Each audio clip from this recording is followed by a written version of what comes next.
مدارس کے طلباء ہیں وہ علوم قرآن اور علوم حدیث تو حاصل کرتے ہیں، تو ان کے لیے اسکول کی تعلیم حاصل کرنا کتنی ضروری سمجھتے ہیں آپ؟ دین اسلام کسی بھی ایسے علم کو جو علم نافع ہو اس کو حاصل کرنے سے نہیں روکتا۔ علم نافع کوئی بھی ہو جو انسانیت کے لیے بہتر ہو اس کو حاصل کرنے میں کوئی رکاوٹ نہیں ڈالتا ہے۔ اس لیے دینی مدارس میں پڑھنے والے اکثر بچے اسکول کی تعلیم بھی لیتے ہیں، بڑی اچھی بات ہے، دین ایسے نہیں روکتا۔ آج جو ہمارا سٹیج ہے وہ پہلے جو اسلاف کا سٹیج تھا اس جیسا سٹیج نہیں رہا۔ عوام جو کچھ سننا چاہتی ہے اسی طرح کے لوگ وہ بلا لیتے ہیں اور اسی طرح کا پیغام پھر وہ دینے والے ان کو دیتے ہیں۔ عوام سے میری یہ اپیل ہے کہ وہ صرف ایسے خطباء کو اپنے ہاں بلائیں جن میں للہیت ہو، اخلاص ہو، خشیت ہو، اور وہ آ کے انہیں دین کی بنیادی جو چیزیں ہیں وہ بتائیں۔ جو ہماری مساجد کے اندر ائمہ کرام ہیں وہ 5 وقت کی نماز پڑھاتے ہیں، صبح شام بچوں کو قرآن کی تعلیم دے رہے ہیں، تو ان کی تنخواہ جو ہے صرف 5,000 8,000 ہوتی ہے۔ یہاں منصب ہو اور ایسا عظیم الشان منصب ہو، امامت کا منصب ہو، خطابت کا منصب ہو، وہاں تنخواہیں نہیں دیکھی جاتی، وہاں قربانی کا جذبہ ہونا چاہیے۔ یہ بہت بڑا منصب ہے جو ان کے نصیب میں آیا ہے۔ امام کسی غریب گھرانے کا کیوں نہ ہو، وہ مسلح پہ کھڑا ہے اور بڑے بڑے امیر لوگ اس کے پیچھے اس کی اقتداء میں لگے ہوئے ہیں۔ بسم اللہ الرحمن الرحیم۔ شیخ صاحب، ہمارے یہ پروگرام کا مقصد جو ہے وہ دفاعی فکر و محراب ہے۔ تو شیخ صاحب، سب سے پہلے جہاں سے آغاز ہوتا ہے وہ طالب علموں سے شروع ہوتا ہے، تو آپ جو مدارس کے طلباء ہیں آپ انہیں کیا ایک اہم پیغام دیں گے کہ جس کی وجہ سے وہ ایک اچھے اور نونہار طالب علم بن سکے؟ دیکھیں جی، پہلی بات تو میں یہ عرض کرتا ہوں کہ الحمدللہ اس وقت پاکستان بھر میں بھی دینی مدارس کسی بھی مسلک کے ہیں، ان کا نیٹ ورک بہت ہی منظم اور مرتب ہے۔ تمام مدارس کسی بھی مسلک ہے کہ تمام ایک وحدت میں ایک ہی نصاب کے تحت اپنی تعلیم دے رہے ہیں۔ تو اس لیے میں طلباء سے ایک بات یہ عرض کروں گا کہ وہ ایسے مدرسے میں داخلہ لیں جو مدرسہ کسی بھی وفاق کے ساتھ مسلم ہے، تاکہ وحدت نصاب کے ساتھ جو تعلیم وہ حاصل کرے گا وہ معیاری بھی ہوگی، اچھی بھی ہوگی، اس لیے کہ وہ ایک پروسیس سے گزرے گا، ایک نظام سے گزرے گا۔ امتحانات بڑے معیاری اور شفاف ہوتے ہیں، اس میں جو ایک علمی صلاحیت پیدا ہو جاتی ہے۔ اس لیے ان طلباء سے میں عرض کروں گا کہ علم کی پختگی کے لیے وہ ایسے مدارس کا رخ کریں جہاں کا نظام اچھا ہے اور وہاں کسی نہ کسی وفاق کا نظام ہے۔ جیسے ہمارے وفاق المدارس سلفیہ ہے، اس کے تحت بہت سارے مدارس پاکستان بھر میں موجود ہیں۔ اس کا ایک بڑا ہی شاندار مضبوط نصاب ہے، نظام بھی بہت اچھا ہے۔ ایسے مدارس کی طرف جا کے پڑھیں جن کے اندر یہ نصاب قرار ہے۔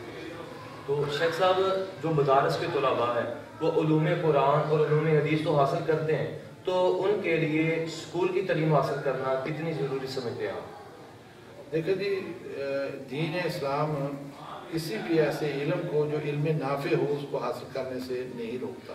علم کی دو ہی شکلیں ہوتی ہیں، یا علم نافع ہے یا غیر نافع ہے۔ علم نافع کوئی بھی ہو جو انسانیت کے لیے بہتر ہو اس کو حاصل کرنے میں کوئی رکاوٹ نہیں ڈالتا ہے۔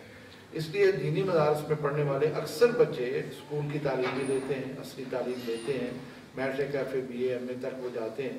اس کے علاوہ بھی اگر وہ کوئی ہنر سیکھنا چاہیں، جیسے آج کل کمپیوٹر ڈپلوما کورس ہے، موبائل ریپیئرنگ کورس ہے، اس کے علاوہ بھی اگر کوئی ان کے اندر صلاحیت موجود ہے، خطاطی وہ سیکھ سکتے ہیں، تو ایسی کوئی بھی مہارت اگر وہ سیکھ سکیں تو بڑی اچھی بات ہے، دین ایسے نہیں روکتا ہے۔ تو شیخ صاحب، جو ہمارے نوجوان خطباء اور علماء میدان میں آ رہے ہیں، خطابت کے میدان میں آ رہے ہیں، آپ انہیں کیا ایک اہم پیغام دیں گے کہ جس کی وجہ سے وہ ایک اچھے خطیب اور ایک اچھے عالم بن کے سامنے آئے؟ دیکھیں جی، اسلام کی جو دعوت ہے بڑی شفاف، بڑی ہی اچھی دعوت ہے، سنہری دعوت ہے۔ اس دعوت کو اگر مثبت انداز میں لوگوں کے سامنے رکھا جائے تو اس کی تاثیر بڑھ جاتی ہے۔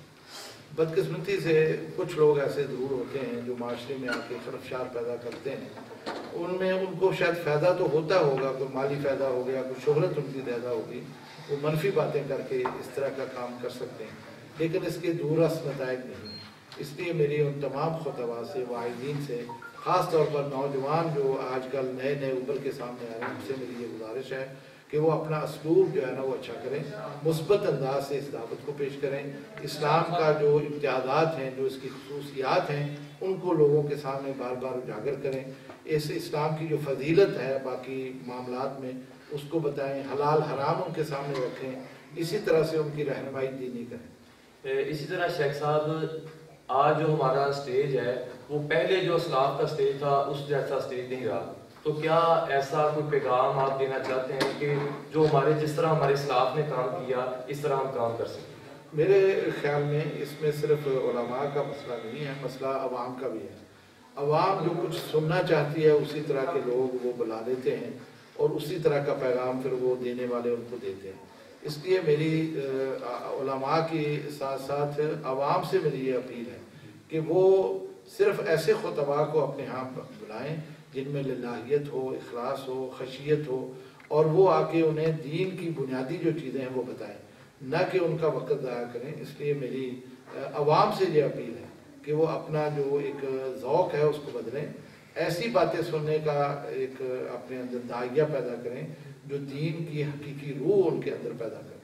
تو شیخ صاحب جو ہماری مساجد کے اندر ائمہ کرام ہیں وہ 5 وقت کی نماز پڑھاتے ہیں، صبح شام بچوں کو قرآن کی تعلیم دے رہے ہیں، ہمیں جمعے پڑھا رہے ہیں، تو ان کی تنخواہ جو ہے صرف 5,000 8,000 ہوتی ہے، تو آپ جو بندہ اتنی ذمہ داریاں ادا کرتا ہے تو آپ کیا سمجھتے ہیں کہ ایسے بندے کی تنخواہ کتنی ہونی چاہیے؟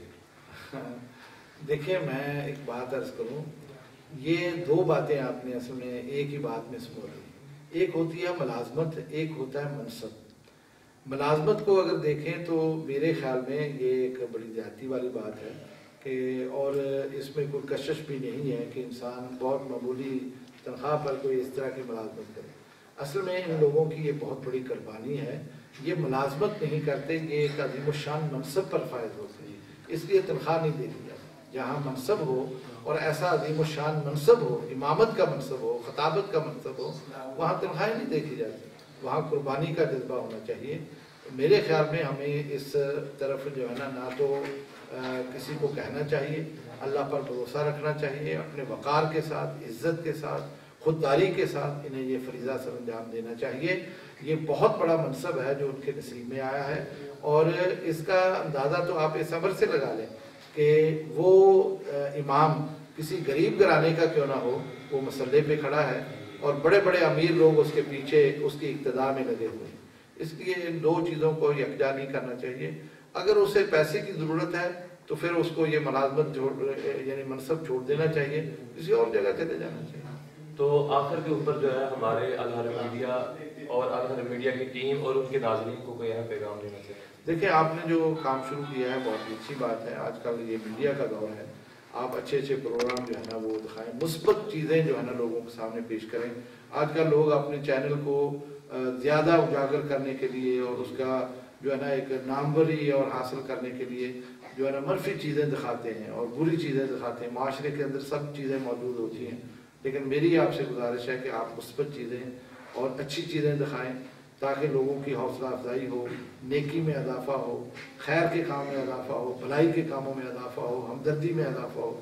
یہ کام آپ کریں۔ تو ناظرین، آپ نے شیخ صاحب کے پیغامات سنے، تو اس میں ہماری ویڈیو کو زیادہ سے زیادہ لائک کریں اور زیادہ سے زیادہ شیئر کریں تاکہ ہمارے ہر ایک طالب علم اور نوجوان خطیبوں تک یہ شیخ صاحب کا پیغامات پہنچ۔ اگر آپ نے ہمارے چینل الحرم میڈیا کو سبسکرائب نہیں کیا تو ابھی ہمارے چینل الحرم میڈیا کو سبسکرائب کریں۔ آخر میں پھر میں شیخ صاحب کا شکریہ ادا کروں گا کہ شیخ صاحب نے ہمیں وقت دیا۔ ملیں گے ایک نئی ویڈیو کے ساتھ۔ جزاک اللہ۔